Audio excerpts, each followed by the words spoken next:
नमस्कार दोस्तों, स्वागत है आप सभी का हमारे YouTube channel crescent education classes में। मैं हूं जयंत नेगी। दोस्तों, अगर आप उत्तराखंड LT एग्ज़ाम की तैयारी कर रहे हैं तो आप हमारे चैनल से जुड़ सकते हैं। अगर आप CTT, UTT या फिर किसी भी स्टेट लेवल टेट की तैयारी कर रहे हैं तो भी आप हमारे चैनल से जुड़ सकते हैं, क्योंकि दोस्तों हमारे द्वारा लगातार टीचिंग एप्टीट्यूड पर टॉपिक वाइज सीरीज चलाई जा रही है, जिसमें हम आपको दोस्तों लगातार MCQ प्रोवाइड करवा रहे हैं। दोस्तों, यह सीरीज बहुत इंपॉर्टेंट है और इसमें हम चुनिंदा क्वेश्चंस आपके लिए लेकर आते हैं जो कि एग्जाम की दृष्टि से बहुत ही इंपॉर्टेंट होते हैं। तो दोस्तों, पिछले बार हमने बुद्धि के 100 इंपॉर्टेंट MCQ डिस्कस किए थे दोस्तों, और आज हम इसी क्रम में आपके लिए अधिगम का अर्थ एवं अवधारणा एवं पठार पर 80 महत्वपूर्ण बहुविकल्पीय प्रश्न लेकर आए हैं। दोस्तों, यह टॉपिक बहुत इंपॉर्टेंट है, इस पर बेस्ड क्वेश्चंस आने की संभावनाएं भी काफ़ी रहेंगी। तो इन क्वेश्चंस को आप पूरा देखिएगा, आपको डेफिनेटली आने वाले एग्जाम में हेल्प मिलेगी। तो चलिए वीडियो को स्टार्ट करते हैं। तो आज का पहला क्वेश्चन है दोस्तों, निम्नलिखित में से किस प्रकार के अधिगम को गेने ने अपनी अधिगम सोपानिकी में सर्वाधिक निम्न स्थान पर रखा है। दोस्तों, जो गेने हैं इनके द्वारा अधिगम के सोपान बताए गए हैं, जैसे कि इसमें आता है सांकेतिक अधिगम, जिसको हम बोलते हैं सिग्नल लर्निंग। फिर इसके बाद आता है श्रृंखला अधिगम, यानी कि जिसको हम बोलते हैं चेन लर्निंग। इसके अलावा आता है दोस्तों बहुविभेदीकरण अधिगम, यानी कि मल्टी डिस्क्रिमिनेशन लर्निंग।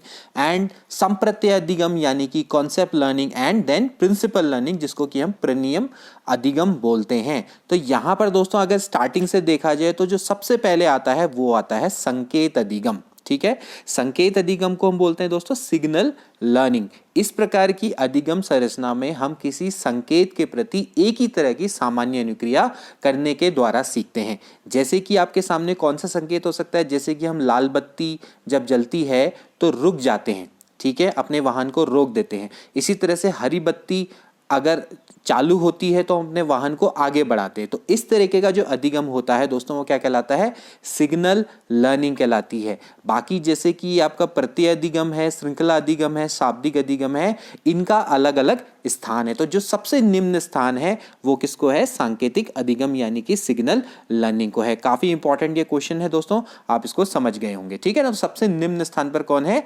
संकेत अधिगम। इसके बाद अगला क्वेश्चन, स्कूटर चलाने वाले व्यक्ति द्वारा कार चलाना सीखते समय उसके पूर्व अनुभवों का सहायक होना किस प्रकार के अधिगम अंतरण का उदाहरण है। बहुत अच्छा क्वेश्चन है दोस्तों, लेकिन थोड़ा सा डाउटफुल भी है, इसलिए मैं आपके सामने लेकर भी आया हूं। देखिए, पहले आप समझ लीजिए कि भाई अधिगम अंतरण क्या होता है। अधिगम अंतरण का मतलब क्या है दोस्तों, इंग्लिश में क्या बोलेंगे, ट्रांसफर ऑफ लर्निंग। ठीक है, कि यानी जो आपने जो सीखा है आप उसे क्या कर रहे हैं, ट्रांसफर कर रहे हैं। ठीक, तो एक कार्य को सीखने का आगामी कार्यों को सीखने अथवा करने पर पड़ने वाले जो प्रभाव है उसको हम क्या बोलते हैं, अधिगम अंतरण उसको बोला जाता है। यानी कि आपने एक परिस्थिति में जो अर्जित ज्ञान किया उसका दूसरी परिस्थिति में आप उपयोग करते हैं, उसको आप क्या कहलाते हैं, लर्निंग, यानी कि ट्रांसफर ऑफ लर्निंग उसको बोला जाता है। अब हो क्या सकता है कि दोस्तों इसको आप 3 टाइप में बांट सकते हैं कि भाई आप सकारात्मक प्रभाव पड़ेगा, जो आपने पहले सीखा उसका आप जो नया सीख रहे हैं उस पर सकारात्मक प्रभाव पड़े, या फिर आपका नकारात्मक प्रभाव पड़े, और या फिर कोई इफेक्ट ही ना पड़े। तो इस तरीके से हम क्या बोल सकते हैं भाई, पॉजिटिव यानी धनात्मक अंतरण, ऋणात्मक अंतरण, और एक तरीके से शून्य अंतरण भी इसको बोला जा सकता है। तो अभी आपका क्या हो रहा है कि जो आपने पूर्व में स्कूटर चलाना सीखा किसी व्यक्ति ने, वो उसको कार चलाता सीखते समय पर एक तरीके से उसकी सहायता कर रहा है। तो यानी कि जो उसने पहले सीखा उसका सकारात्मक प्रभाव पड़ रहा है। तो इसका राइट आंसर क्या होना चाहिए दोस्तों, धनात्मक अंतरण होना चाहिए। ये एग्जाम पूर्व में आ चुका है। ठीक है, लेकिन मैं आपको दोस्तों इसके अलावा इसमें थोड़ा एक कॉन्ट्रडिक्शन है, वो भी मैं आपको बताऊं। देखिए, लर्निंग जो है उसको हम और भी तरीके से डिवाइड कर सकते हैं, जैसे कि क्षैतिज अंतरण यानी कि हॉरिजेंटल आपकी ट्रांसफर, या फिर द्विपार्श्विक अंतरण और ऊर्ध्व अंतरण। ऊर्ध्व अंतरण का मतलब क्या होता है दोस्तों कि, या फिर आपका क्षैतिज अंतरण का मतलब, पहले आप समझ लीजिए भाई क्षैतिज अंतरण। हॉरिजेंटल लर्निंग का मतलब क्या है कि आप एक ही तरह की समस्या का समाधान कर रहे हैं, जो आपका एक लेवल है उसी लेवल की समस्या का आप समाधान कर पा रहे हैं अगर अपने पूर्व में कोई ज्ञान लिया है। ठीक है ना, लेकिन जैसे ऊर्ध्व अंतरण का मतलब यह है कि दोस्तों आपने पहले से अर्जित ज्ञान की सहायता से समान प्रकार की समस्याओं को आप निम्न स्तर से उच्च स्तर को हल कर रहे हैं। ठीक है, वहां पर आपका क्या था कि भाई जो क्षैतिज अंतरण है वहां पर जो स्तर है वो सेम है, ठीक है। तो उसके लिए भी दोस्तों यही एग्जाम्पल यूज होता है कि एक व्यक्ति द्वारा अगर कोई बच्चा है, जैसे वो साइकिल चलाना जानता है तो मोटर बाइक चलाना सीख रहा है, तो वो ऊर्ध्व अधिगम अंतरण का उदाहरण है, ठीक है। तो यहां पर देखा जाए तो इसका ऊर्ध्व अंतरण भी हो सकता है, ठीक है, ये एग्जाम में आया हुआ प्रश्न है। तो इस तरीके से देखा जाए, लेकिन इसकी जो आयोग ने माना था राइट आंसर, वो क्या माना था कि भाई धनात्मक अंतरण इसका आंसर होना चाहिए।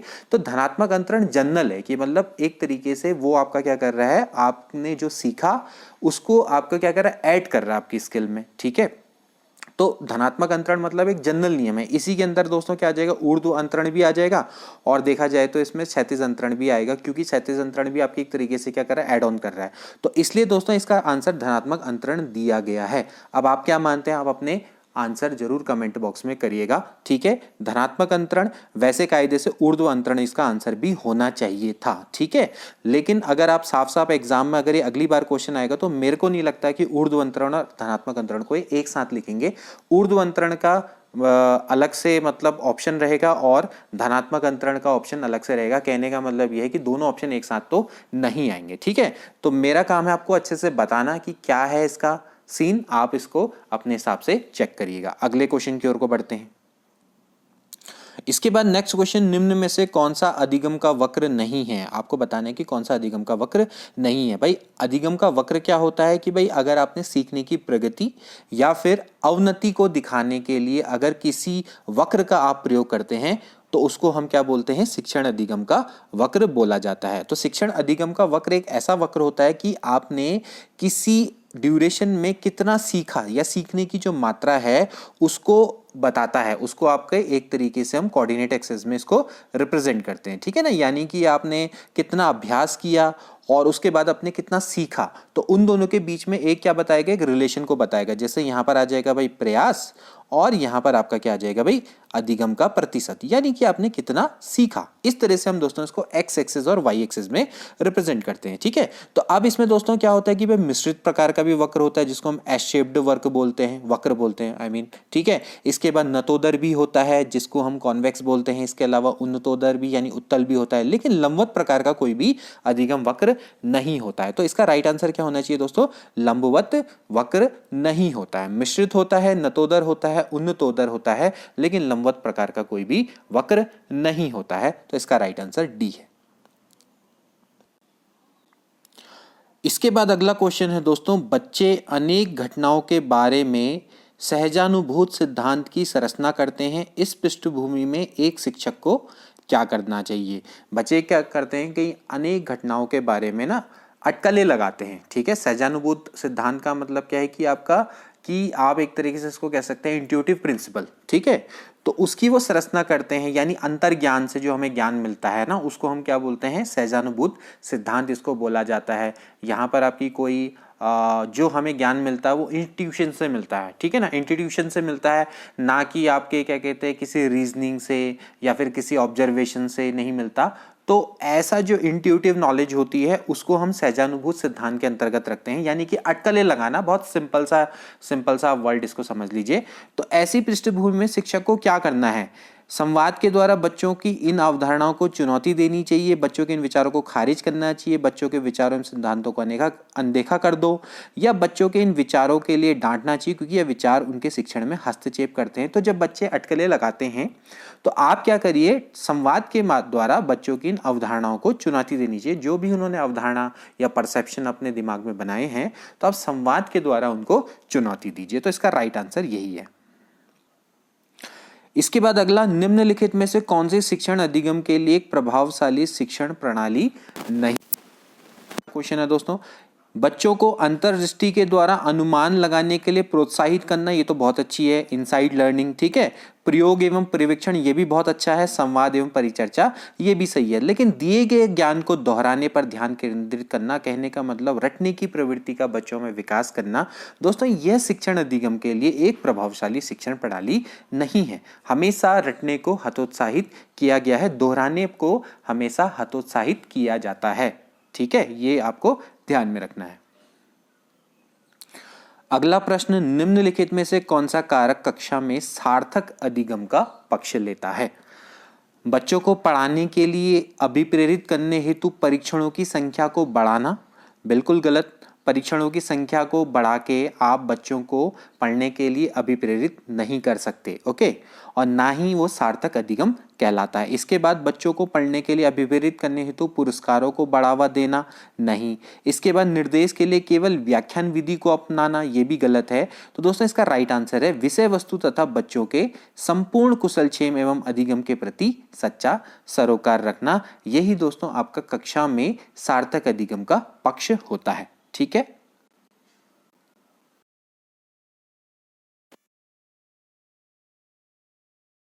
अनुसार अधिगम के बारे में निम्नलिखित में से कौन सा कथन सही है?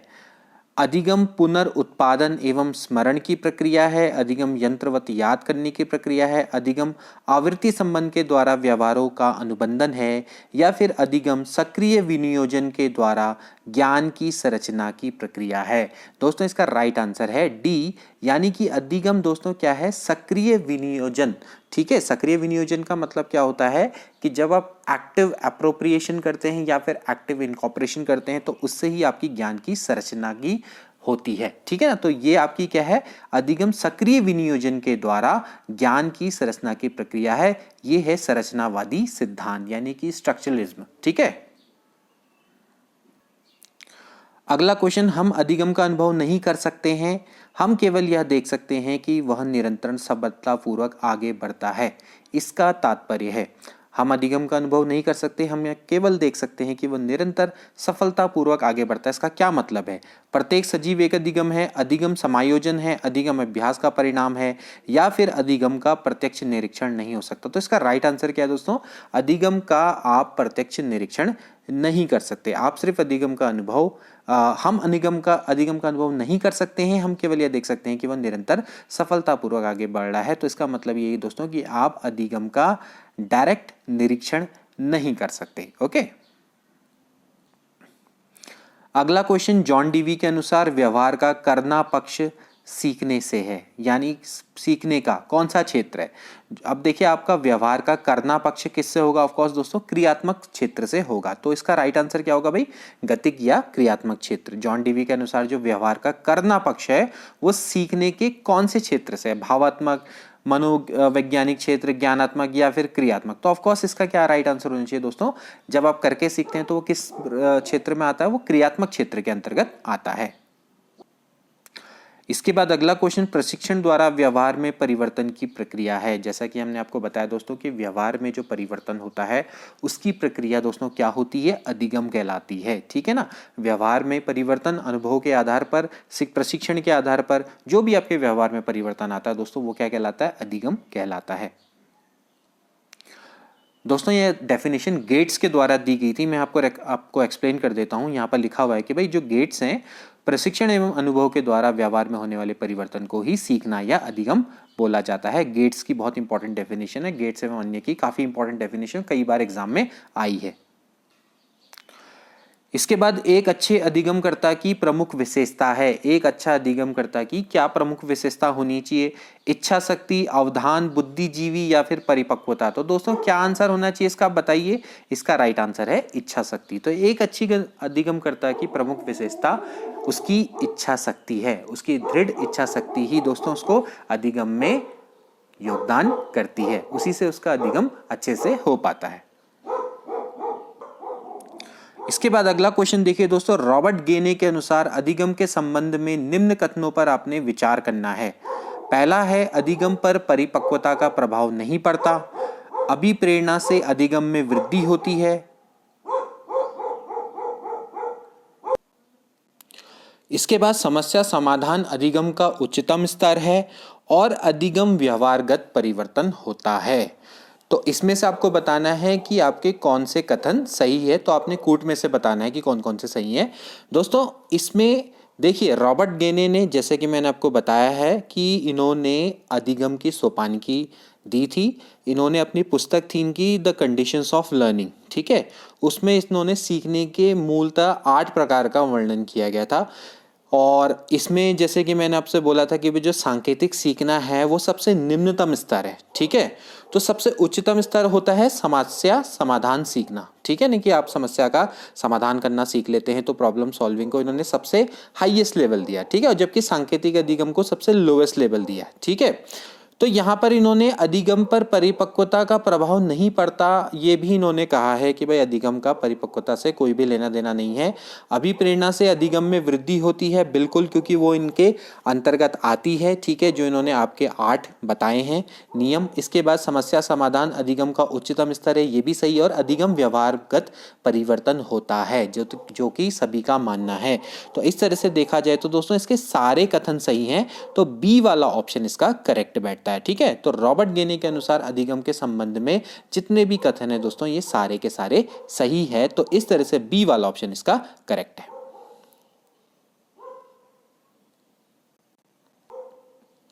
इसके बाद अगला क्वेश्चन दोस्तों, अधिगम है, लर्निंग क्या है? एक प्रक्रिया है, ना उत्पाद ना प्रक्रिया, एक उत्पाद है, एक प्रक्रिया और उत्पाद दोनों, यानी कि एक प्रोसेस है या प्रोडक्ट है, या फिर दोनों ही नहीं है, या फिर खाली प्रोडक्ट है, या फिर दोनों है, यानी प्रोसेसिंग भी है और आपकी एक तरीके से प्रोडक्ट भी है। तो ये दोस्तों एक प्रोसेस भी है और एक प्रोडक्ट भी है, तो ये प्रक्रिया भी है और उत्पाद दोनों है। इसके बाद अगला, अधिगम प्रक्रिया का चरण नहीं है। कौन सा अधिगम प्रक्रिया का स्टेप नहीं है? अभिप्रेरणा, उद्देश्य, विभिन्न अनुक्रियाएं या फिर परिपक्वता। तो क्या होना चाहिए दोस्तों इसका राइट आंसर? परिपक्वता। देखिए अभी जो अधिगम प्रक्रिया है उसके 6 चरण हैं, जैसे कि इसमें सबसे पहले आती है अभिप्रेरणा, फिर उद्देश्य, फिर समस्या, फिर इसके बाद विभिन्न अनुक्रियाएं, फिर आपका पुनर्बलन, और फिर इसके बाद आता है सामान्यीकरण, ठीक है। तो दोस्तों यहाँ पर जो परिपक्वता अधिगम प्रक्रिया के चरण में नहीं आती है, तो दोस्तों यही इसका राइट आंसर है। इसके बाद बहुत महत्वपूर्ण क्वेश्चन, जैसे कि मैंने आपको बताया, रॉबर्ट गेने ने अपनी अधिगम सोपान सिद्धांत में अधिगम के कितने प्रकार बताए हैं? तो मैंने आपको बताया था कि भाई अधिगम के कितने प्रकार उन्होंने बताए हैं, 8 प्रकार उनके द्वारा दोस्तों बताए गए हैं, जिसमें सबसे पहले कौन आता है? सांकेतिक सीखना, यानी कि सिग्नल लर्निंग, ठीक है। वैसे देखा जाए तो दोस्तों जो सांकेतिक सीखना है ये क्लासिकी अनुबंधन सीखने के समान है, ठीक है। क्लासिकी अनुबंधन किसके द्वारा दिया गया था दोस्तों? पैवलोव के द्वारा दिया गया था, ठीक है। तो यहां पर आपने ध्यान रखना है कि ये टाइप एस अनुबंधन भी इसको बोला जाता है, तो ये बिल्कुल सेम उसी के अनुसार है। तो कभी ऐसा भी आ सकता है भाई क्वेश्चन की जो अधिगम सोपान का जो सिद्धांत है वो सांकेतिक सीखना वो किसके मतलब किसके समान है? तो वो किसके समान है? अनुबंधन के समान है, जो क्लासिकी अनुबंधन सिद्धांत है उसके समान है। इसके अलावा फिर इसका जो अगला है वो है उद्दीपन अनुक्रिया सीखना। पहला स्टेप है कौन सा? सांकेतिक सीखना, फिर आता है उद्दीपन अनुक्रिया सीखना। उद्दीपन अनुक्रिया सीखना किससे संबंधित है दोस्तों? ये आपको पता है वो किससे संबंधित है दोस्तों? आपका स्किनर के सिद्धांत से वो रिलेटेड है, ठीक है ना। तो यहां पर ये भी चीज है कि भाई ये आपके जो क्रिया प्रसूत सिद्धांत या फिर इसको साधनात्मक अनुबंधन भी बोला जाता है, उससे दोस्तों ये रिलेटेड है। इसके बाद फिर था सरल श्रृंखला का सीखना, यानी कि लर्निंग इन सिंपल चेनिंग। फिर इसके बाद है शाब्दिक साहचर्य सीखना, यानी कि जब एसोसिएशन लर्निंग करते हैं आप। फिर विभेदीकरण सीखना, यानी कि इसको बोलते हैं लर्निंग डिस्क्रिमिनेशन। फिर संप्रत्यय सीखना, यानी कि आपका क्या आएगा? कॉन्सेप्ट लर्निंग आएगी। फिर आता है नियम सीखना, यानी कि रूल लर्निंग। एंड देन उसके बाद जो मैंने बोला था सबसे लास्ट स्टेप होता है वो क्या होता है? समस्या समाधान सीखना, यानी कि प्रॉब्लम सॉल्विंग लर्निंग। इसको सबसे उच्चतर स्तर बोला जाता है, ठीक है। तो यहां पर इसके दोस्तों 8 स्तर हैं, 8 इन्होंने बताए हैं कि भाई 8 तरीके से अधिगम होता है। तो अधिगम के जो प्रकार हैं वो 8 रॉबर्ट गेने के द्वारा बताए गए। बहुत इंपॉर्टेंट है, इनको आप ध्यान में रखेंगे, ठीक है। इसके बाद अगला, सहयोगी अधिगम की प्रक्रिया में अध्यापक की जिम्मेदारी होती है, ठीक है। सहयोगी अधिगम, ठीक। पर्याप्त संसाधन सामग्री एकीकरण की, समूह रचना निर्धारण की, प्रत्येक विद्यार्थी को व्यक्तिगत गृह कार्य देने की, एंड विद्यार्थी को वाद विवाद में भाग लेने हेतु प्रेरित करने की, ठीक है। तो जब आप दोस्तों सहयोगी अधिगम करते हैं, तो यानी कि जब आप सहयोग करते हैं तो उस प्रक्रिया में अध्यापक की ये सभी जिम्मेदारियां होती हैं, ठीक है, कि आप पर्याप्त संसाधन सामग्री एकीकरण करें, समूह रचना का निर्धारण करें, प्रत्येक विद्यार्थी को व्यक्तिगत गृह कार्य दें, यानी कि इंडिविजुअलिटी डिफरेंस का भी ध्यान में रखें, और विद्यार्थियों को डिबेट में भाग लेने हेतु मोटिवेट करें। तो ये दोस्तों सहयोगी अधिगम में एक अध्यापक की जिम्मेदारी होती है। तो उपरोक्त सभी इसका राइट आंसर है। इसके बाद किसी व्यक्ति में अधिगम होता है जीवन पर्यंत, प्रौढ़ अवस्था तक, किशोर अवस्था तक, या फिर बचपन तक। तो दोस्तों अधिगम भी आपकी क्या है, जीवन पर्यंत चलने वाली प्रक्रिया है। तो यहां पर दोस्तों इसका राइट आंसर क्या है, जीवन पर्यंत। अगला क्वेश्चन दोस्तों, अधिगम की आधारभूत शर्त नहीं है। आधारभूत शर्त अधिगम की क्या नहीं है?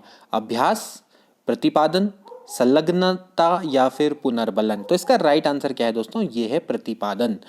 अधिगम के लिए आधारभूत शर्त है अभ्यास, संलग्नता और पुनर्बलन, ये सभी इंपॉर्टेंट है, लेकिन प्रतिपादन का कहीं भी कोई जिक्र नहीं है। तो अधिगम की आधारभूत शर्त ये नहीं है। इसके बाद अगला क्वेश्चन, रॉबर्ट गेने के अनुसार अधिगम का उच्चतम स्तर है। जैसे कि मैंने अभी आपको बताया कि इसका उच्चतम स्तर क्या है दोस्तों, समस्या समाधान अधिगम। और सबसे निम्नतम स्तर कौन सा है दोस्तों, यह है संकेत अधिगम। अगला क्वेश्चन दोस्तों, आपको सूची 1 का सूची बी से मिलान करना है। यहां पर अधिगम की डेफिनेशन दी गई है, आपको बताना है कि किसके द्वारा दी गई है। देखिए, सीखना विकास की प्रक्रिया है, ये वुडवर्थ के द्वारा दोस्तों डेफिनेशन दी गई है। इसके बाद सीखना प्रशिक्षण एवं अनुभव द्वारा व्यवहार परिवर्तन है, ये गेट्स के द्वारा दी गई, जैसा कि मैंने आपको बताया था भाई, गेट्स एवं अन्य, ठीक है।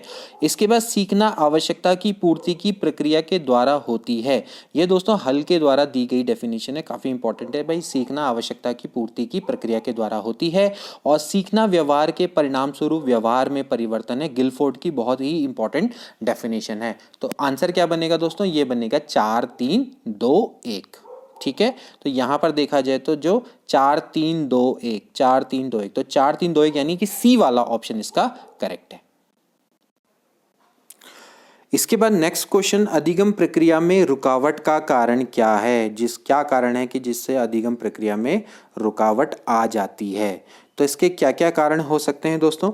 रुचि का ना होना बिल्कुल सही है, मानसिक थकावट ये भी बिल्कुल सही है, अभिप्रेरणा बिल्कुल गलत है, और चौथा वाला प्रतिकूल वातावरण ये भी बिल्कुल सही है। क्योंकि दोस्तों अभिप्रेरणा से तो आपकी अधिगम प्रक्रिया में रुकावट नहीं आती है, उससे तो अधिगम प्रक्रिया और अच्छे से होती है। तो भाई रुचि का ना होना, मानसिक थकावट तथा प्रतिकूल वातावरण, ये दोस्तों इसका राइट आंसर होना चाहिए। तो बी वाला ऑप्शन इसका बिल्कुल करेक्ट है, यानी कि 1 2 4 आपका कूट सही है, ठीक है। अच्छा एक सेकंड दोस्तों, इसमें मैंने गलती से यहाँ पर आंसर डी दिया हुआ है, तो इसको आप करेक्ट कर लीजिएगा। इसका आंसर क्या होगा, बी होगा, ये टाइपिंग मिस्टेक से हो गया होगा। इसके बाद अनेक घटनाओं के बारे में बच्चों के द्वारा बनाए गए सहजानुभूति सिद्धांतों के संदर्भ में एक शिक्षिका को क्या करना चाहिए? देखिए दोस्तों, ये क्वेश्चन फिर से रिपीट हो गया, और अलग अलग एग्जाम में आए हुए क्वेश्चंस हैं, लेकिन अलग अलग एग्जाम में आते हैं, लेकिन फिर भी ये कहीं ना कहीं रिपीट हो जाते हैं। थोड़ा बहुत ये लैंग्वेज इसकी चेंज कर देते हैं। जैसा कि मैंने आपको बताया था भाई, सहजानुभूत सिद्धांत यानी कि जो आपके इंट्यूटिव प्रिंसिपल्स हैं जो कि बच्चे बनाते हैं, यानी अटकलें लगाते हैं, ये स्वयं के द्वारा अंतर जो ज्ञान होता है उसके द्वारा जो इनकी परसेप्शन बनाए जाते हैं, उसको हम सहजानुभूत सिद्धांत के अंतर्गत रखते हैं, ठीक है। तो होना क्या है कि बच्चों के इन सिद्धांतों को अनदेखा करना है, बच्चों को दंडित करना चाहिए, बार बार याद करने के द्वारा एक सही सिद्धांत से बदल देना चाहिए, या फिर प्रतिकूल प्रमाण एवं उदाहरणों को प्रस्तुत करके बच्चों के इन सिद्धांतों को चुनौती देनी चाहिए। तो इसका राइट आंसर क्या है दोस्तों, बिल्कुल प्रतिकूल प्रमाण एवं उदाहरणों को प्रस्तुत करके बच्चों के इन सिद्धांतों को चुनौती दी जानी चाहिए कि जो उनके द्वारा परसेप्शन बनाए गए हैं वो सही नहीं है, और इसके लिए आप प्रतिकूल प्रमाण या फिर आप एग्जाम्पल के द्वारा उनके इन सिद्धांतों को चुनौती दे सकते हैं।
निगरानी करें। ठीक है, तो यही दोस्तों सहयोगात्मक अधिगम के अंतर्गत आता है।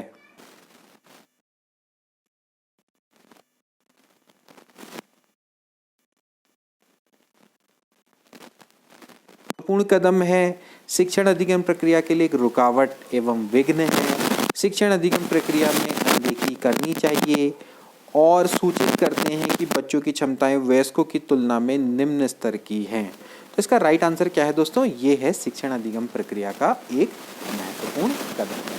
देखिए बच्चे मिस्टेक करते हैं, उनको कन्फ्यूज़न रहता है, तो यहीं से तो दोस्तों शिक्षण अधिगम आपका स्टार्ट होता है। उनकी प्रक्रिया जब बच्चे मिस्टेक करते हैं और कन्फ्यूज़न उनको रहता है, तो ये सबसे महत्वपूर्ण कदम है। जैसे कि हम भी जब कई क्वेश्चंस करवाते हैं तो उसमें भी क्या होता है कि भाई कई जगह पे बच्चों को कई जगह पे कन्फ्यूज़न रहता है, तो कन्फ्यूज़न से ही कहीं ना कहीं उनकी क्या होती है, लर्निंग वहाँ पर स्टार्ट होती है। तो ये आपका क्या है कि भाई शिक्षण अधिगम प्रक्रिया में एक महत्वपूर्ण कदम है।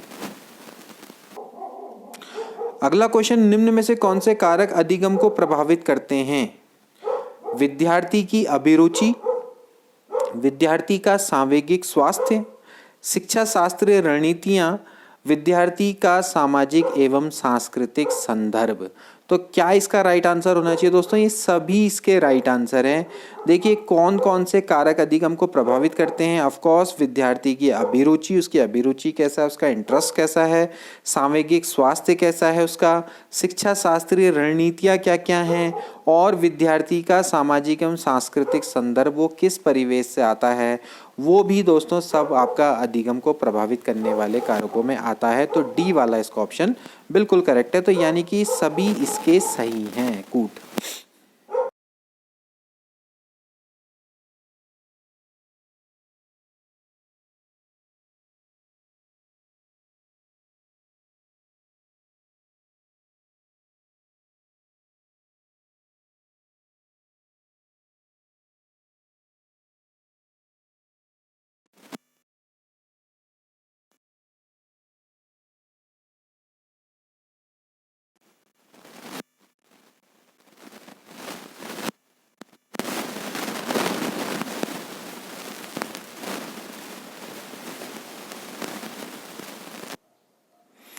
अगला प्रश्न, निम्नलिखित में से कौन सा प्रभावी अधिगम रणनीतियों के उदाहरण हैं?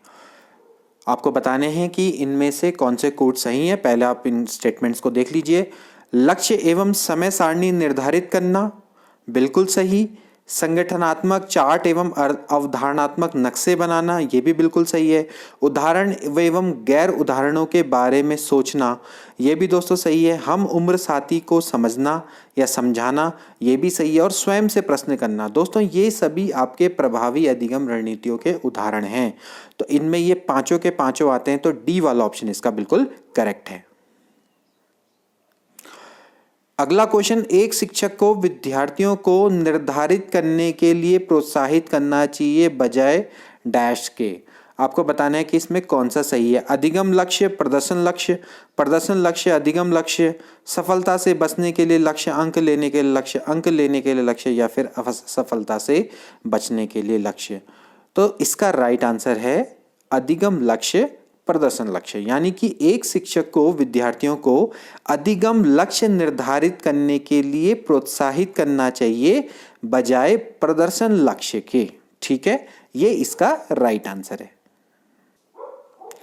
अगला क्वेश्चन, अधिगम को प्रभावित करने वाला विषय वस्तु संबंधी कारक है।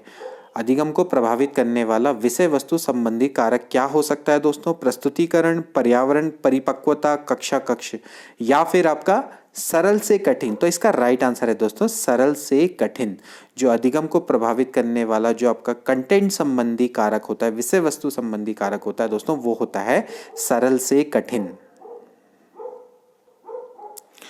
इसके बाद, एक बालक पहाड़े सीखकर उनका उपयोग गुणा और भाग करने में करता है। अधिगम अंतरण के जिस प्रकार का यह उदाहरण है, या अधिगम अंतरण के किस प्रकार का यह उदाहरण है? मानसिक से शारीरिक, शारीरिक से मानसिक, मानसिक से मानसिक, या फिर शारीरिक से शारीरिक। अब आप बताइए, जब आपने पहाड़े सीखे तो आपके लिए आपको किसका प्रयोग करना पड़ता है? मस्तिष्क का। और जब आप गुणा और भाग करते हैं तो भी आप मस्तिष्क का ही प्रयोग करते हैं। तो दोस्तों ये अधिगम अंतरण के किस प्रकार का उदाहरण है? ये है मानसिक से मानसिक। अगला प्रश्न, शिक्षण अधिगम प्रक्रम को प्रभावहीन बनाता है। प्रभावहीन कौन बनाता है? उपयुक्त शिक्षण, पाठ्यक्रम पूरा कराना, पुरस्कार एवं दंड का अनुचित प्रयोग या फिर शिक्षण विधि। तो इसका राइट आंसर क्या है दोस्तों? पुरस्कार और दंड का अनुचित प्रयोग। अगर आप पुरस्कार और दंड का अनुचित प्रयोग करेंगे तो जो शिक्षण अधिगम प्रक्रिया है वो प्रभावहीन बन सकती है या इसको ये बनाता है। अगला, अधिगम की दृष्टि से सबसे उपयुक्त शिक्षण सामग्री है। अधिगम की दृष्टि से सबसे अच्छा टीचिंग मटेरियल कौन सा है दोस्तों?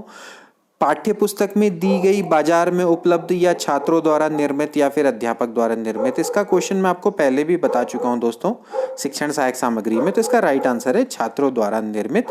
अधिगम की दृष्टि से सबसे बढ़िया ये शिक्षण सामग्री होती है जो अध्यापक नहीं, सॉरी, छात्र जो दोस्तों स्वयं अपने द्वारा जो शिक्षण सामग्री को बनाते हैं या अपने द्वारा स्वयं नोट्स तैयार करते हैं तो वो उनके लिए बहुत ज़्यादा अच्छे रहते हैं अधिगम की दृष्टि से। अगला, अधिगम को प्रभावित करने वाले शिक्षक से संबंधित कारक हैं। अधिगम को प्रभावित करने वाले शिक्षक से संबंधित क्या क्या कारक हो सकते हैं दोस्तों? इच्छा शक्ति हो सकता है, अभ्यास हो सकता है। बिल्कुल नहीं, ये दोनों नहीं हो सकते। इच्छा शक्ति और अभ्यास किससे रिलेटेड होगा दोस्तों? ये आपका अधिगमकर्ता से रिलेटेड होगा, जो छात्र हैं उससे रिलेटेड है। बाकी प्रस्तुतिकरण ये शिक्षक का काम है और सहायक सामग्री का प्रयोग भी शिक्षक का काम है। तो यहाँ पर अधिगम को प्रभावित करने वाले शिक्षक से संबंधित कारक ये 3 और 4 हैं, तो डी वाला ऑप्शन इसका करेक्ट है। इसके बाद अगला क्वेश्चन, रॉबर्ट एम गेने का कौन सा अधिगम का प्रकार पावलोव के शास्त्रीय अनुबंधन सिद्धांत पर आधारित है? अभी मैंने आपको बताया था दोस्तों कि इसका कौन सा अधिगम का प्रकार जो सबसे निम्नतम स्तर होता है यानी कि सांकेतिक अधिगम दोस्तों, ये पावलोव के शास्त्रीय अनुबंधन सिद्धांत पर आधारित है। इसके बाद अगला बहुत इंपॉर्टेंट, गामक श्रृंखला अधिगम का वर्णन किया है। किसने किया है दोस्तों? गामक श्रृंखला अधिगम का वर्णन गुथरी ने किया है 1955 में। ठीक है, आप इसको ध्यान में रखेंगे। 1955 में गामक श्रृंखला अधिगम का वर्णन गुथरी के द्वारा दोस्तों किया गया था।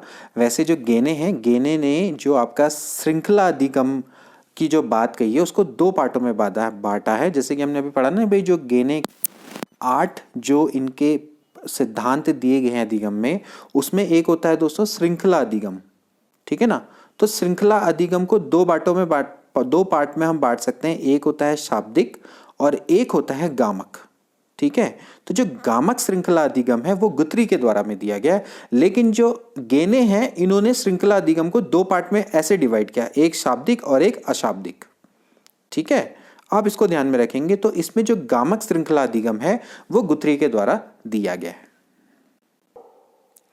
इसके बाद अधिगम मानव संस्कार एवं क्षमता में परिवर्तन है जो कुछ समय तक धारण किया जाता है तथा जो केवल वृद्धि की प्रक्रियाओं को ऊपर ही आरोप्य नहीं है।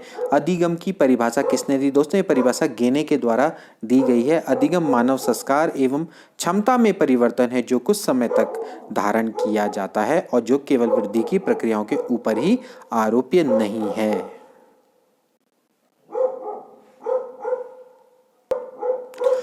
इसके बाद अधिगम प्रतिफल से क्या तात्पर्य है?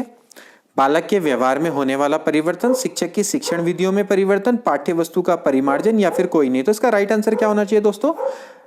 बालक के व्यवहार में होने वाला परिवर्तन। जब आप अधिगम कराते हैं तो फिर आपको क्या मिलता है? प्रतिफल मिलता है। अधिगम प्रतिफल बोलते हैं उसको। तो बालक के व्यवहार में जो भी परिवर्तन होता है वही अधिगम प्रतिफल कहलाता है। इसके बाद निम्न में से कौन अधिगम प्रक्रिया का पक्ष नहीं है? मैंने आपको बताया था कि इसके 6 पक्ष हैं या 6 चरण हैं, तो उसमें से कौन सा नहीं आता? अभिप्रेरणा आता है, उद्देश्य आता है, पुनर्बलन आता है, लेकिन सुरक्षा नहीं आता। तो सुरक्षा इसका राइट आंसर। इसके बाद अधिगम प्रक्रिया प्रभावित होती है विद्यालय के भौतिक वातावरण से, विद्यालय के मनोवैज्ञानिक वातावरण से, विद्यालय के भौतिक और मनोवैज्ञानिक वातावरण से, या फिर कोई नहीं। तो इसका राइट आंसर क्या है दोस्तों? ऑफ कोर्स विद्यालय के भौतिक और मनोवैज्ञानिक वातावरण दोनों से इसका इफेक्ट पड़ता है अधिगम का। भौतिक वातावरण का मतलब कैसा है कि आपकी कक्षा कैसी है, आपको प्रॉपर सीट मिलती है नहीं, आपकी वहाँ पर रोशनी कैसी है, ठीक है। और आपका मनोवैज्ञानिक वातावरण तो है ही कि आपके शिक्षक का आपके संग कैसा व्यवहार है, और आपके पड़ोसी या कलीग्स आपके संग जो बच्चे पढ़ते हैं सहपाठी उनके संग आपका कैसा व्यवहार है। तो उससे तो आपका फर्क पड़ता ही, और टीचर आपके सामने किस तरह की शिक्षण विधियां और प्रविधियों का प्रयोग करते हैं। तो भौतिक और मनोवैज्ञानिक वातावरण दोनों अधिगम को प्रभावित करते हैं। इसके बाद अगला, निम्न में से कौन सा सीखने की प्रक्रिया का परिणाम नहीं है? अभिवृत्ति, ज्ञान का अर्जन, संकल्पना या फिर परिपक्वता। तो जैसा कि हमने अभी पढ़ा था कि भाई सीखने की प्रक्रिया से संबंधित किसको नहीं माना गया है? परिपक्वता को नहीं माना गया है। अभिवृत्ति, ज्ञान का अर्जन, संकल्पना सभी दोस्तों एक तरह से अधिगम की प्रक्रिया के परिणाम माने गए हैं। अगला, सामाजिक अधिगम प्रारंभ होता है। सामाजिक अधिगम कैसे प्रारंभ होगा दोस्तों? एकांतवास से हो सकता है, कभी नहीं। भीड़ भाड़ से नहीं, पुनर्बलन से नहीं, जनसंपर्क से। जब आप जनसंपर्क में आते हैं तभी जाके सामाजिक अधिगम होता है। इसके बाद अगला क्वेश्चन दोस्तों, नवीन परिस्थितियों में अपने आप को अनुकूलित करना ही अधिगम है। ये कथन किसका है? गिलफोर्ड का नहीं, मॉरिसन का भी नहीं, कोलर का भी नहीं, हिलगार्ड का दोस्तों कथन है, परीक्षा में आ चुका है। अगला क्वेश्चन दोस्तों, पहले से प्राप्त अनुभव को आधार बनाकर नया सीखना किस प्रकार का अधिगम है? काफी अच्छा ये क्वेश्चन है दोस्तों। संज्ञानात्मक नहीं, भावात्मक नहीं, प्रत्यक्षात्मक नहीं, इसको बोलते हैं सहचर्यात्मक। सहचर्यात्मक का मतलब क्या होता है दोस्तों? जब इसको आप क्या करते हैं? एसोसिएट करते हैं, ठीक है ना, यानी कि इसको एसोसिएशन लर्निंग बोला जाता है। तो जब आप पहले से प्राप्त अनुभव को आधार बनाकर नया सीखते हैं तो उसको हम एसोसिएटिव लर्निंग या फिर एसोसिएशन लर्निंग बोलते हैं। तो सहचर्यात्मक अधिगम ये कहलाता है। इसके बाद आपको क्या करना है? सूची ए का सूची बी से मिलान करना है। आपको बताना है कि यहाँ पर जो सूची 1 है वो सूची बी में किस मनोवैज्ञानिक से संबंधित है। तो अधिगम के 8 प्रकार किसके द्वारा दिए गए दोस्तों? जैसे कि हमने पढ़ा रॉबर्ट गेने के द्वारा। सामाजिक अधिगम ये दोस्तों दिया गया था बंडूरा के द्वारा, ठीक है। अनुभव जन्य अधिगम दोस्तों ये है कार्ल रोजर्स के द्वारा, और जबकि इनसाइट लर्निंग ये है कोलर के द्वारा। काफी इंपॉर्टेंट है दोस्तों, ये सब आपको ध्यान में रखने पड़ेंगे। सबसे पहले आता है रॉबर्ट गेने, फिर इसके बाद आता है बंडूरा, देन इसके बाद आपका आता है Carl Rogers and then Kohler. तो 2 3 1 4, तो 2 3 1 4 यानी सी वाला ऑप्शन इसका करेक्ट है। अगला क्वेश्चन, निम्नलिखित में से कौन सा अधिगम के सार्थक सरलीकरण के रूप से परिणत नहीं होता है?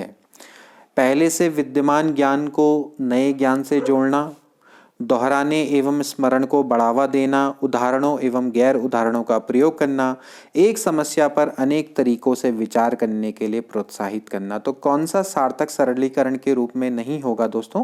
अब जैसे कि मैंने हमेशा से बोला है, अधिगम में रटने की प्रवृत्ति या स्मरण करने को बढ़ावा देने को कभी भी प्रोत्साहित नहीं किया जाता है। तो यहाँ पर आपका दोहराना एवं स्मरण करने को बढ़ावा देना इसका सार्थक सरलीकरण रूप में परिणत नहीं होता है।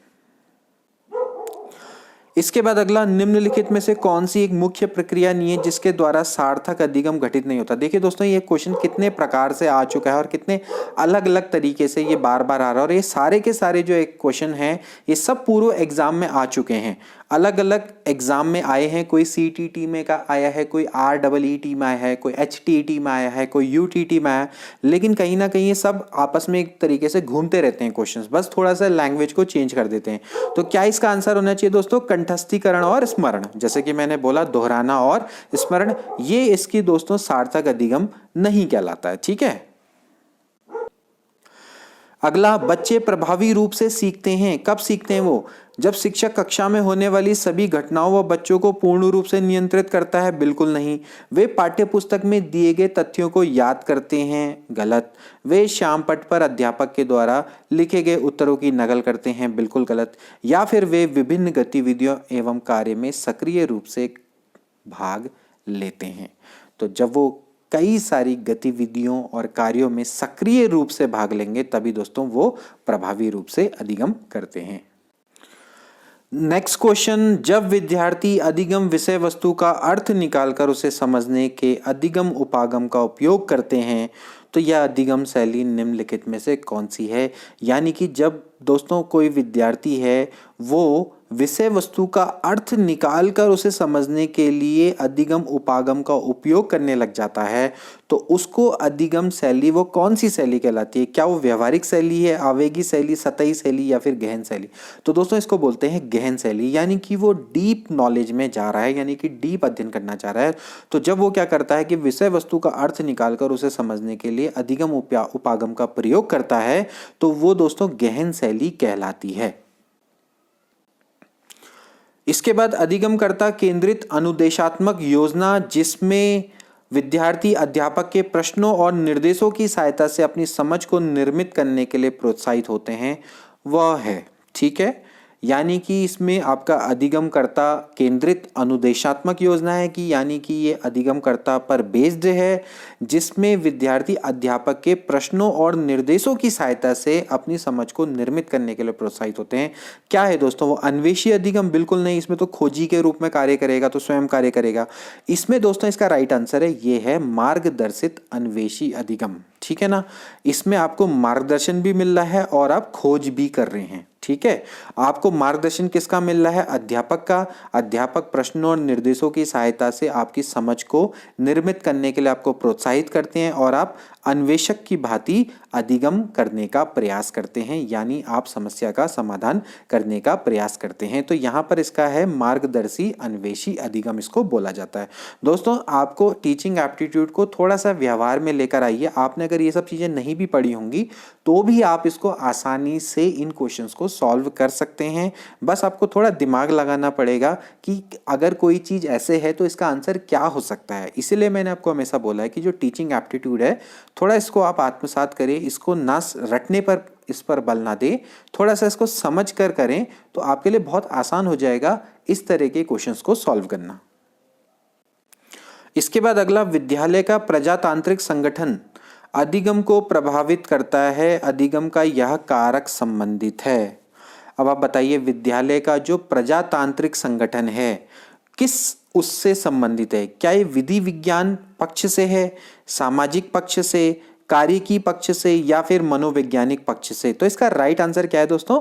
ये है आपका सामाजिक पक्ष से। जो विद्यालय का प्रजातांत्रिक संगठन है वो दोस्तों अधिगम को प्रभावित करता है, तो ये अधिगम के सामाजिक पक्ष से संबंधित है। ठीक है, इसके बाद बहुत इंपॉर्टेंट, हम करके सीखते हैं, यह किसने कहा था? योकम ने, सिम्पसन ने, डॉक्टर मेस ने या फिर कोलेस्निक ने? ये कहा था दोस्तों डॉक्टर मेस ने। ठीक है, अच्छा क्वेश्चन और एग्जाम में आ चुका है। इसके बाद नेक्स्ट क्वेश्चन है दोस्तों, निम्न में से कौन सा शिक्षण अधिगम का स्तर नहीं है? आपको बताना है कि कौन सा स्तर नहीं है। देखिए, अवबोध स्तर, परावर्ती स्तर, स्मृति स्तर, ये तीनों तो आपके क्या हैं दोस्तों? शिक्षण अधिगम के स्तर हैं।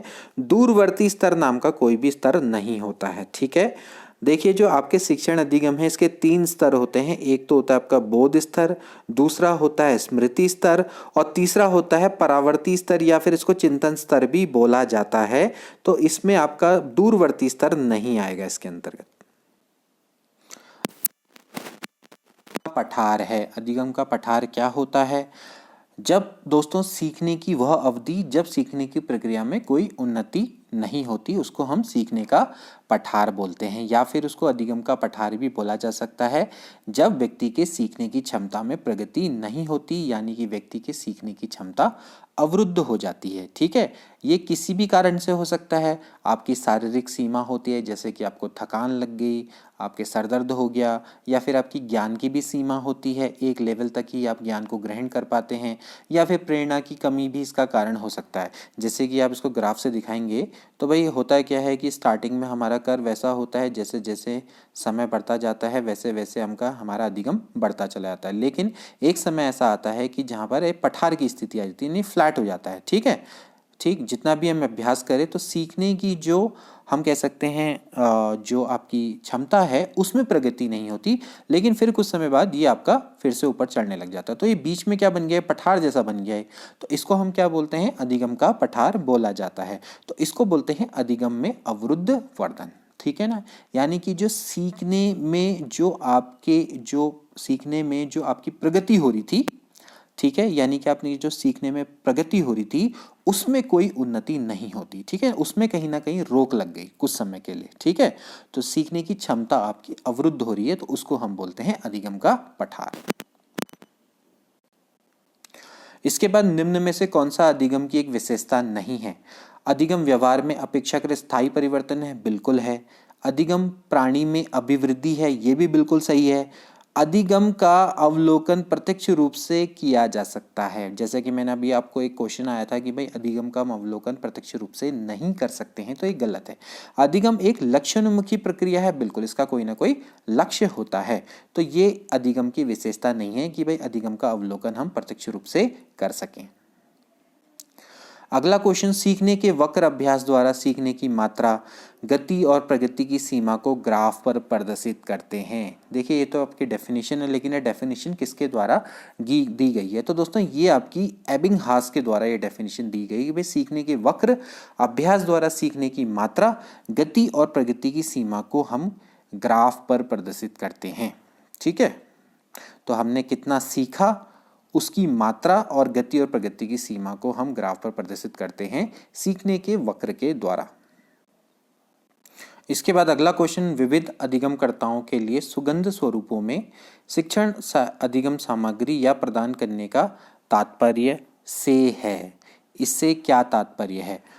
शिक्षण के सार्वभौमिक मानववादी दृष्टिकोण, अधिगम के सार्वभौमिक संरचना, सार्वभौमिक समावेशी शिक्षा के नैतिक विचार, या फिर शिक्षण व्यावसायिकता की सार्वभौमिक संहिता। देखिए आप अधिगमकर्ताओं के लिए सुगंध स्वरूपों में शिक्षण सहायक अधिगम सामग्री प्रदान करने का क्या तात्पर्य हो सकता है दोस्तों? कि भाई अधिगम की सार्वभौमिक संरचना के लिए ही क्या होता है कि भाई शिक्षण अधिगम सामग्री को प्रिपेयर किया जाता है। तो ये काफ़ी अच्छा क्वेश्चन है, काफ़ी अच्छा क्वेश्चन इसलिए भी कह सकते हैं दोस्तों कि ये आया हुआ है पूर्व एग्ज़ाम में, और थोड़ा सा मतलब इसकी लैंग्वेज भी ऐसी है कि भाई आपको थोड़ा समझने में थोड़ा इसको तकलीफ हो सकती है, लेकिन फिर भी ये क्वेश्चन आपका अधिगम से रिलेटेड है, तो फिर इसका आंसर भी अधिगम से रिलेटेड ही होना चाहिए। तो अधिगम की सार्वभौमिक संरचना से ये संबंधित है। अगला क्वेश्चन, निम्नलिखित में से कौन सा बच्चों में अधिगम में सुधार करने के लिए सबसे अधिक उपयुक्त है? पहला, नियमित मूल्यांकन परीक्षा आयोजित की जानी चाहिए। शिक्षक को विभिन्न उदाहरणों और चित्रों का उपयोग करके विषय की व्याख्या करनी चाहिए। कक्षा में सभी प्रकार की शिक्षण सामग्री होनी चाहिए, और शिक्षक को वास्तविक जीवन स्थितियों पर बच्चों को एक दूसरे के साथ बातचीत करने में मदद करनी चाहिए। तो इसका राइट आंसर क्या होना चाहिए दोस्तों? देखिए कोई भी अधिगम आपका तभी सफल है जब आप उसको अपने व्यवहारिक जीवन से जोड़ लें, ठीक है ना। जब आप उसको व्यवहारात्मक रूप से या आप उसको व्यवहार में लाएंगे तो तभी जाके शिक्षण अधिगम प्रक्रिया सफल मानी जाती है। तो यहाँ पर अगर आप वास्तविक और जीवन स्थितियों पर बच्चों को एक दूसरे के साथ बातचीत करने में मदद करेंगे तो वो अधिगम सुधार के लिए सबसे अधिक उपयुक्त है। ऐसा नहीं कि बाकी उपयुक्त नहीं है, तो लेकिन सबसे अधिक जो उपयुक्त होगा वो शिक्षक को वास्तविक जीवन स्थितियों पर बच्चों को एक दूसरे के साथ बातचीत करने में मदद करनी चाहिए। इसके बाद नेक्स्ट क्वेश्चन, प्रतिपालन अधिगम का एक विशिष्ट चरण है जो अधिगम के चरण का पूर्ववर्ती है। देखिए दोस्तों, गैने के द्वारा जो हमने अभी 8 जो इनके द्वारा अधिगम के सिद्धांत बताए गए थे, यानी कि अधिगम के प्रकार इन्होंने बताए थे, तो इनमें इन्होंने बताया है कि भाई जो आपका प्रतिपालन है उससे बाद क्या आता है? सामान्यीकरण आता है, ठीक है। तो यहाँ पर दोस्तों जो अधिगम के जो प्रतिपालन है उसका पूर्ववर्ती है वो आपका कौन सा है? सामान्यीकरण है, ठीक है ना। तो यानी कि सामान्यीकरण से पूर्व में क्या आता है? आपका प्रतिपालन आता है।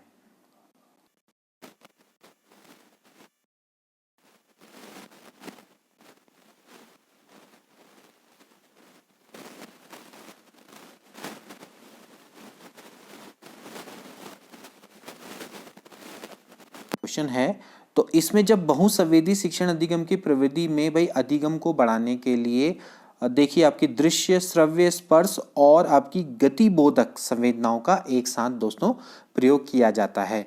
वैसे दोस्तों ये मॉन्टेसरी के अंतर्गत आता है, जैसे आपकी मॉन्टेसरी जो शिक्षा होती है, तो ज़्यादातर दोस्तों जो आपके डिस्लेक्सिक जो छात्र होते हैं, जिनको कि आपकी कोई ना कोई समस्या होती है, तो उनके लिए दोस्तों ये आपके दृश्य श्रव्य गतिबोधक, इसको हम बोलेंगे काइनेस्थेटिक लर्निंग, ठीक है, इसका प्रयोग किया जाता है, जिसमें वो गति, मतलब कहने का मतलब है कि वो मूवमेंट और गति भी करते हैं, कहने का मतलब है कि वो उसके द्वारा भी सीखते हैं, तो मतलब करके सीखने पर है आधारित ये, ठीक है। तो यहाँ पर क्या है कि आपका दृश्य श्रव्य स्पर्श और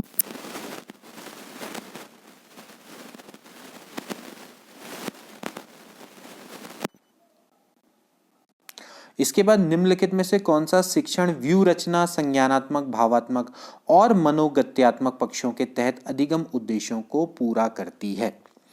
व्याख्यान, समूह चर्चा, भूमिका निर्वहन या फिर अभिक्रमित अनुदेशन? तो इसका राइट आंसर है दोस्तों भूमिका निर्वहन, ठीक है। भूमिका निर्वहन दोस्तों, जो भी आपकी व्यू रचना आपने बनाई है तो उसके तहत में संज्ञानात्मक, भावात्मक और मनोगत्यात्मक पक्षों के तहत में अधिगम के उद्देश्यों को पूरा करती है। इसके बाद गेने ने अपनी पुस्तक द कंडीशन ऑफ लर्निंग में सीखने के कितने प्रकार बताए हैं? जैसे कि हमने बोला था 8 प्रकार बताए हैं। इसके बाद कक्षा में शिक्षण सहायक सामग्री का उपयोग किया जाता है। क्यों किया जाता है दोस्तों? शिक्षक के बोझ को कम करने के लिए, कक्षा में अनुशासन बनाए रखने के लिए, शिक्षण में आवश्यक होने के नाते। ये तीनों गलत हैं। क्या? विशिष्ट अधिगम परिस्थितियों के निर्माण के लिए ही दोस्तों शिक्षण सहायक सामग्री का एक तरीके से प्रयोग किया जाता है। भाई विशिष्ट अधिगम परिस्थितियों के निर्माण से ही क्या होगा? अधिगम की प्रक्रिया चलेगी ना। इसके बाद अधिगम में पठार बनता है। क्यों बनता है अधिगम में पठार? परिपक्वता के कारण, अभिप्रेरणा के कारण, थकान के कारण या फिर रुचि के कारण? तो दोस्तों इसका राइट आंसर है थकान के कारण। जैसे कि मैंने आपको बताया था कि जो इसका शारीरिक कारण भी इसका हो सकता है, और अगर अभिप्रेरणा में कमी हो तो यहाँ पर कमी तो नहीं लिख रखा है, तो इस तरह से देखा जाए तो थकान ही इसका राइट आंसर होना चाहिए, ठीक है ना। अब जो हमने पठार के बारे में अभी हमने डिस्कस किया था, तो यहाँ पर थकान इसका बिल्कुल सही है वर्ड। इसके बाद अधिगम, अनुभव और प्रशिक्षण के परिणाम स्वरूप व्यवहार में परिवर्तन या कथन किसका है?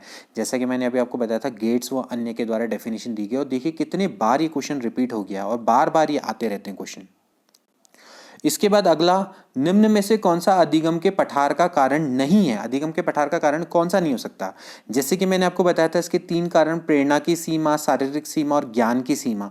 तो इसमें विद्यालय का असहयोग अधिगम के पठार का कारण दोस्तों नहीं होता है। मैंने अभी आपको बताया था कि इसमें आपके 3 होते हैं, प्रेरणा की सीमा, शारीरिक सीमा और ज्ञान की सीमा, ठीक है। अगला क्वेश्चन, सीखने की अवधि जब सीखने की प्रक्रिया में कोई उन्नति नहीं होती कहलाती है, उसको क्या बोलते हैं दोस्तों? सीखने का पठार। इसके बाद अधिगम स्थानांतरण के द्वितत्व सिद्धांत के प्रवर्तक कौन थे? पिछले बार भी हमने इसके बारे में पढ़ा था, वहां पर था कि बुद्धि के द्वितत्व सिद्धांत के प्रवर्तक कौन थे दोस्तों? कौन थे? स्पीयरमैन। तो यहाँ पर भी राइट आंसर कौन सा है? स्पीयरमैन है।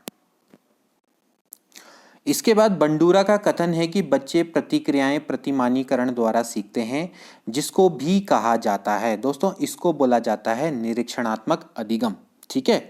तो बंडूरा का कथन ये है कि बच्चे प्रतिक्रियाएं प्रतिमानीकरण द्वारा सीखते हैं, जिसको निरीक्षणात्मक अधिगम भी कहा जाता है। तो ये इसका स्टेटमेंट है और इसको निरीक्षणात्मक अधिगम भी बोलते हैं। ये बंडूरा का स्टेटमेंट है, काफी इंपॉर्टेंट। इसके बाद अगला दोस्तों, निम्न में से कौन सा एक सीखने के लिए प्रमुख है? कौन सा एक सीखने के लिए प्रमुख है? अनुकरण, अर्थ निर्माण, अनुबंधन या फिर रटकर याद करना? तो इसका राइट आंसर है दोस्तों अनुबंधन। जैसा कि हमें पता है भाई, कंडीशनिंग थ्योरी ऑफ पावलोव, शास्त्रीय अनुबंधन सिद्धांत, तो उन्होंने सीखने के लिए किसको प्रमुख कहा है? अनुबंधन को कहा है, तो अनुबंधन यहाँ पर इसका राइट आंसर है। इसके बाद अधिगमकर्ता केंद्रित विधि का आशय है, ठीक। अधिगमकर्ता केंद्रित विधि का क्या आशय होगा? उन विधियों का अपनाना जिसमें शिक्षक मुख्यकर्ता होगा। तो ये अधिगमकर्ता केंद्रित विधि कैसे हो जाएगी? वे विधियां जहां अधिगम में अधिगमकर्ता की अपनी पहल तथा प्रयास सम्मिलित होते हैं। तो यही दोस्तों इसका राइट आंसर है। शिक्षक अधिगमकर्ता के लिए स्वयं निष्कर्ष निकाल देते हैं, तो वहां पर भी अधिगमकर्ता केंद्रित नहीं हो सकता, मतलब छात्र केंद्रित, ठीक है। परंपरागत व्याख्यात्मक विधियां वो तो पहले से ही दोस्तों छात्र केंद्रित नहीं रही हैं। आपकी कक्षा में सीखने की विविध शैलियों वाले बच्चे हैं, उनका आकलन करने के लिए आप उन्हें क्या करेंगे? समान अनुदेश देंगे तथा उसके बाद बच्चों द्वारा परीक्षण में प्राप्त अंकों के अनुसार उनको नामित करेंगे। कार्यों और परीक्षणों के एक समान सेट देंगे, विविध प्रकार के कार्य और परीक्षण देंगे या परीक्षण पूरा करने के लिए एक समान समय देंगे। तो क्या है दोस्तों, आपको पता है कि आपके यहाँ सीखने की विविध शैलियों के बारे वाले बच्चे हैं, यानी कि उनमें क्या है, डिफरेंस है। तो यानी कि आप क्या करेंगे, उनको विविध प्रकार के कार्य और परीक्षण देंगे। जब उसमें विविधता रहेगी तो फिर आपको क्या होगा कि भाई जैसे सीखने की विविध शैलियों वाले बच्चे हैं तो उनके लिए विविध प्रकार के कार्य और परीक्षण देना है, तभी जाके दोस्तों आप उनका असेसमेंट कर पाएंगे। अगला, अनुभव द्वारा व्यवहार में परिवर्तन क्या कहलाता है दोस्तों? अधिगम, सीखना। इसके बाद अगला, विद्यार्थियों को सीखने में जो रिक्तियां रह जाती हैं उसके निदान के बाद क्या करना चाहिए? सघन अभ्यास कार्य करना, समुचित उपचारात्मक कार्य होना, सभी पाठों को व्यवस्थित रूप से दोहराना, या फिर शिक्षार्थियों और अभिभावकों की उपलब्धि के बारे में बताना। भैया बताओ, जब सीखने में रिक्तियां रह जाएंगी और उसके बाद निदान के बाद क्या होता है दोस्तों? उपचार ही तो होता है ना, तो आप क्या करेंगे? समुचित उपचारात्मक कार्य होना।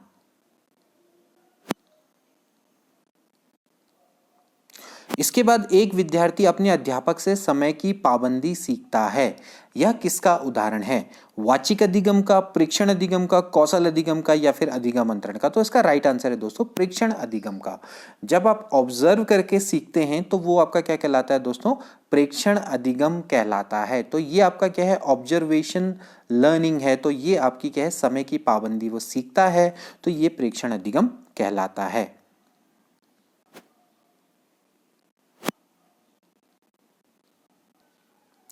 इसके बाद शिक्षार्थियों के बीच अधिगम शैली में अंतर का कारण हो सकता है। क्या कारण हो सकता है कि जो उनकी अधिगम शैली में अंतर है? ठीक है,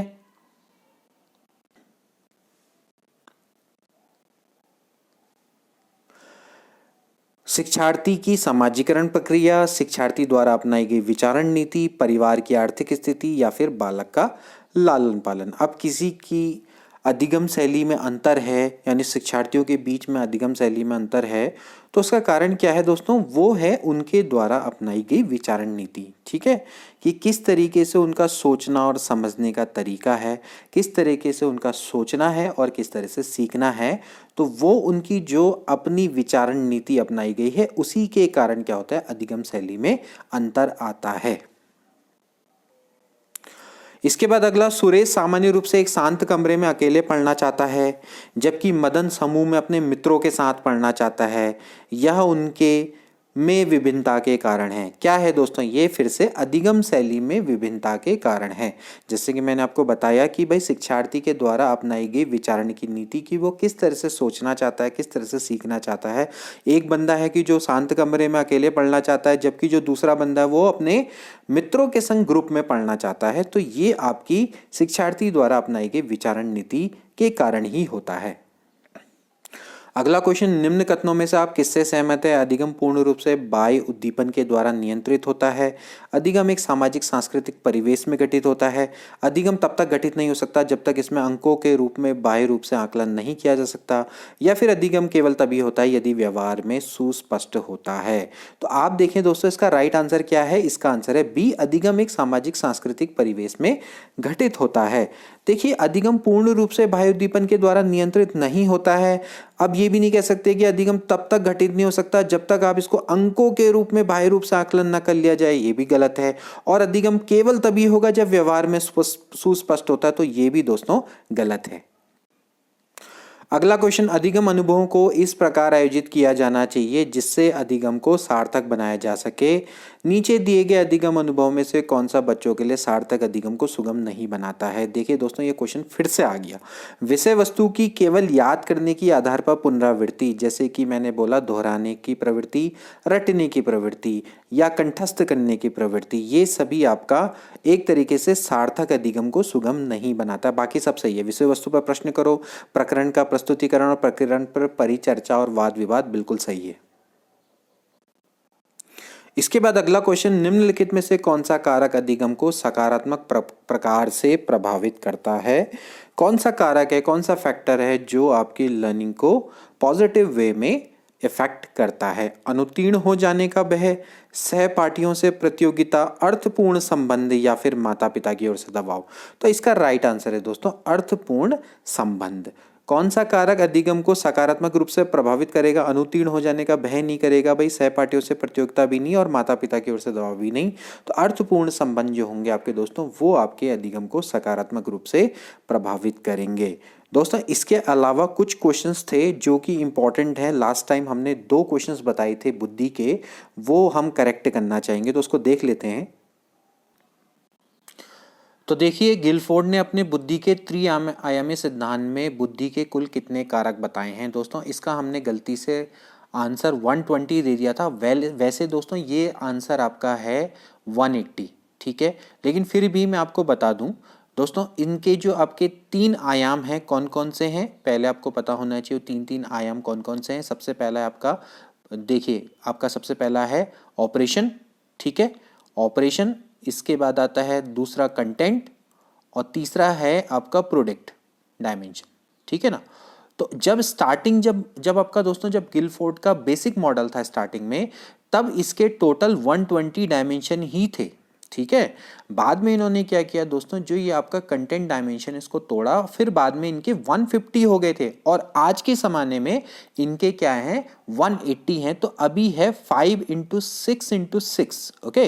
तो यहाँ पर से अगर आप करेंगे तो दोस्तों 180 है फिलहाल, ठीक है। लेकिन अगर क्वेश्चन ऐसा आएगा कि भाई जो गिलफोर्ड का जो बेसिक मॉडल था, जब आपका मूल जो इसने मॉडल दिया था, तो तब इसके कुल कितने कारक थे? उस समय पे दोस्तों 120 थे। 120 के बाद 150 हुए और फिर उसके बाद इनके कितने हो गए 180 हैं, ठीक है। इसके बाद एक क्वेश्चन और है दोस्तों कि बुद्धि परीक्षणों की अधिगम्य भूमिका है। देखिए, बुद्धि परीक्षणों की अधिगम्य भूमिका को हमने गलती से इसको प्रतिभाशाली बालकों की पहचान हेतु ही नहीं दोस्तों, इसकी भूमिका सभी जगह है। बालकों के वर्गीकरण हेतु, व्यावसायिक मार्गदर्शन हेतु और मंदबुद्धि बालकों की जानकारी हेतु, प्रतिभाशाली बालकों की पहचान हेतु। तो उपरोक्त सभी इसका राइट आंसर होना चाहिए, क्योंकि मैंने इसके बारे में थोड़ा सा स्टडी करी। तो बुद्धि परीक्षणों की अधिगम्य भूमिका है और वैसे देखा जाए तो बुद्धि परीक्षण की भूमिका इन सभी में आती है। हो सकता है कि अधिगम्य भूमिका के हिसाब से इसका आंसर खाली प्रतिभाशाली बालकों की पहचान हेतु हो, लेकिन दोस्तों जहां तक मेरा सही अनुमान है कि बुद्धि परीक्षण की अधिगम्य भूमिका भी इन सभी में होती है। तो इस तरह से आप इन 2 क्वेश्चंस को दोस्तों करेक्ट कर लेंगे। तो दोस्तों ये थे कुछ इंपॉर्टेंट प्रश्न और आई होप कि आपको सभी अच्छे लगे होंगे और आपको आने वाले एग्जाम में काफ़ी फायदा करेंगे। तो दोस्तों मिलते हैं अगली वीडियो में। Till then take care and good bye.